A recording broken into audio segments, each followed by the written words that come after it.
اور آپ کو پتہ ہے قرآن پاک میں رب تعالیٰ نے یہ فرمایا وَلَا تَقُلْ لَهُمَا اُفٍّ وَلَا تَنْهَرْهُمَا، والدین کے بارے میں بچوں کو کیا کہا گیا؟ ان کو اف تک نہ کہو. لیکن زبان جب کھلتی ہے نا ماں باپ کے خلاف، نوجوانوں کو ہم نے دیکھا ہے گالی گلوچ کرتے ہوئے اور اتنی بری باتیں کہتے ہوئے، معاذ اللہ.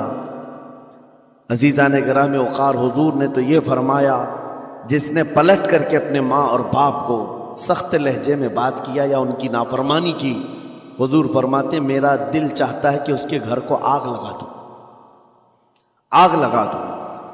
اس لیے اس بات کو ہمیشہ یاد رکھیں، تمہارے لہجے کی سختیاں کسی کو زخمی کر دیں تو آخرت خراب ہو جائے گی، آخرت خراب ہو جائے گی. حضرت علقمہ رضی اللہ تعالیٰ عنہ حضور کے صحابی، حضور صلی اللہ علیہ وسلم کے صحابی، آخری وقت آ گیا تھا لیکن زبان نہیں کھلتی تھی. ان حضور پاک صلی اللہ علیہ وسلم کے پاس سفارش لائی گئی کہ آپ کے وہ ساتھی ہیں انتقال کر رہے ہیں لیکن زبان پر کلمہ بھی نہیں آتا. حضور تشریف لائے، دیکھا، پوچھا گھر میں ان کے کون کون ہے؟ کہا بیوی ہے اور ماں ہے. ماں کو بلایا اور کہا علقمہ کے بارے میں کیا کہتی ہوں، کیسا تھا؟ کہا بہت اچھا، پرہیزگار، عبادت گزار، ساری نیکوکاریاں اس کے اندر ہیں. تو پھر حضور نے پوچھا اچھا یہ بہت نیک تھا، تم بھی اس سے راضی ہو کہ نہیں ہو؟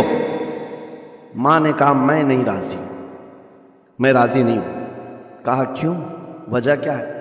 کہا یا رسول اللہ میرا اکلوتا بیٹا، میرا تنہا بیٹا تھا، بڑی محبتوں کے ساتھ اس کو پالا تھا، اور جب میں نے اس کی شادی کی اپنی بیوی کو لایا اور جب بیوی گھر پر آ گئی تو میری بات کو ہلکے میں لیتا، اپنی بیوی کی بات کو فوقیت دیتا، ترجیح دیتا. اور اس وقت غالباً یہ باتیں تھی کہ زبان سے کوئی کلمہ ان کے نکلا ہوگا جو بیوی کی حمایت میں تھی، ماں کو تکلیف پہنچ گئی.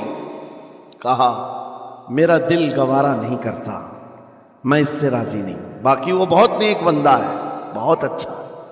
حضور نے فرمایا دیکھو زندگی کے آخری پڑاؤ پر آ چکا ہے، روح نکلنے کو ہے، معاف کر دو. وہ بھی صحابیہ تھی، انہوں نے کہا آقا آپ کا حکم ہے یا مشورہ ہے؟ اگر حکم ہے تو پھر ماننا ہے. حضور نے فرمایا نہیں حکم نہیں، مشورہ ہے. کہا مشورہ ہے تو پھر دل نہیں چاہتا، دل نہیں چاہتا. حضور نے فرمایا صحابہ سے کہ لکڑیاں جمع کرو، آگ لگاؤ اور انہیں اٹھاؤ آگ میں ڈال دو. آگ دہکائی گئی تو ماں کی ظاہر سی بات ہے ممتا بے چین ہو گئی. کہا ان کو میرے سامنے آگ میں ڈالیں گے؟ کہا ہاں، اس سے بہتر